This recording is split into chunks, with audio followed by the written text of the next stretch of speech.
Powered by the Montana Television Network. This is the Noon News from Montana's news leader.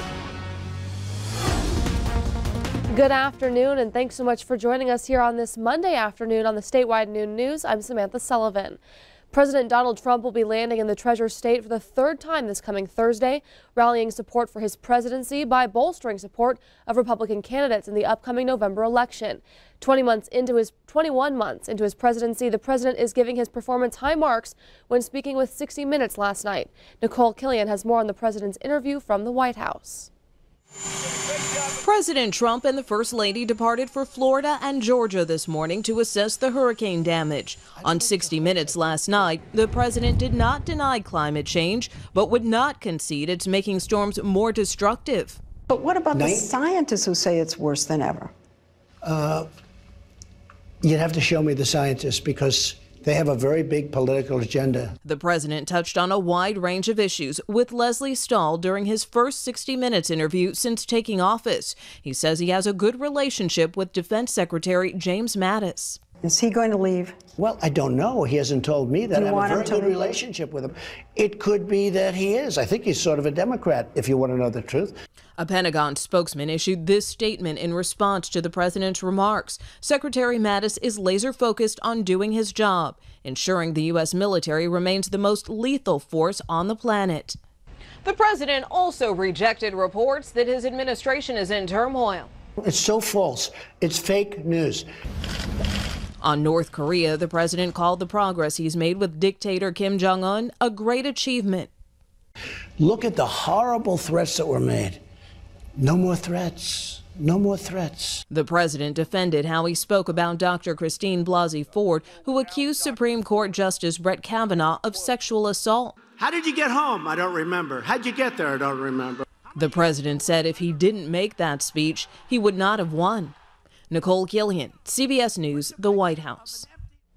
Now, as we did mention, the president will be in Missoula later this week. The rally is planned for Thursday, October 18th at 6:30 p.m. in the Neptune Aviation Hangar at the Missoula Airport. The doors to the event will open at 3:30. President Trump has visited Billings and Great Falls in recent months to support Republican U.S. candidate Matt Rosendale in his efforts to unseat incumbent Democratic U.S. Senator Jon Tester. Tickets for the rally are free and are available online. New this afternoon, a Laurel School resource officer is on administrative leave today pending an investigation into alleged sexual contact with a student. Very little information has been released at this point, but Laurel Police Chief Rick Musson says the city is conducting an internal investigation.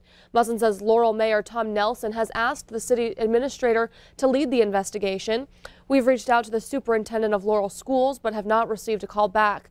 We also reached out to the Yellowstone County Attorney's Office to see if a criminal complaint had been filed. They say they have not received one. We'll continue to update this developing story as more information becomes available. In other news this afternoon, an Idaho man is alive to tell his survival story after he was attacked by a grizzly bear while bow hunting near Livingston. A quick warning, some viewers might find some of these following images graphic. Bob Ligasa and his hunting partner were approaching some elk Saturday when a Sioux grizzly and her cub surprised them from about 12 yards away. Ligasa told MTN it all happened so fast he didn't have time to reach for his bear spray. She dropped me on my butt, and I was, basically kind of fighting for my life with my arms and kicking and, pushing away as she was, trying to get closer. And then luckily, Greg was able to react so quickly and get his bear spray out and spray the bear to stop any sort of damage. Because if it would have been, I think, any more than 2 or 3 seconds, I think I would have been a lot more chewed up. Ligasa is now recovering in a Bozeman hospital. In other news, Great Falls Police and the Cascade County Sheriff's Office are investigating after a body was recovered from the Missouri River on Saturday. The initial report came in just after 10 a.m. on Saturday. Great Falls Fire Rescue, the Cascade County Sheriff's Office, and Great Falls Police were all on scene for several hours along the river recovering the body. Great Falls Police also used their drone during the search. An autopsy is scheduled for today. So far, no other information has been released. Now we're turning things over to Ed in the Weather Center. Ed, a chilly morning, but it sounds like we may finally be warming up. That's right. It was so cold over the weekend, Sammy. Everybody was getting some taste of it. Take a look at yesterday's highs statewide. Most of the readings were in the 30s and 40s, and we're continuing to watch chilly temperatures. And we'd normally be in the 50s and 60s this time of the year, but now temperatures are beginning to warm. Right now, Lewistown is 24 degrees warmer than it was at this time yesterday. Jordan, 25 degrees warmer. You'll notice most of those warmest readings across the northern tier of the state where things just didn't warm up. However, we had some really cold morning lows, and in fact a lot of records potentially broken, as cold as 3 above in Lake Yellowstone, Wyoming. A lot of readings in the teens. That was all the way down to Denver. Closer look at the forecast details coming up. Thanks, Ed. Keeping kids safe was the focus of a special class held at the Children's Museum in Great Falls this weekend. Anchor Fitness and the Children's Museum of Montana teamed up to give kids a safe place to learn about self-defense. Organizers say it's important to teach kids these tools so they're prepared for a situation where they may need to be brave. Kids from ages 4 to 12 learned nonviolent self-defense techniques such as how to de-escalate a bullying situation and staying safe while going to and from school.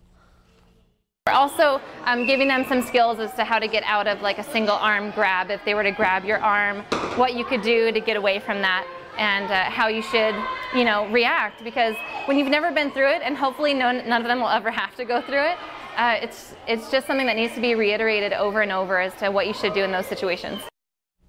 The Children's Museum of Montana and Anchor Fitness are hoping to hold more events like this in the future. Well, thank you so much for starting your week with us here on the Statewide Noon News. Coming up, the president touches down in Florida as Hurricane Michael's death toll continues to rise. More on that when we come back, but first, Ed's in with a full look at the forecast. That's right after the break. Stay with us.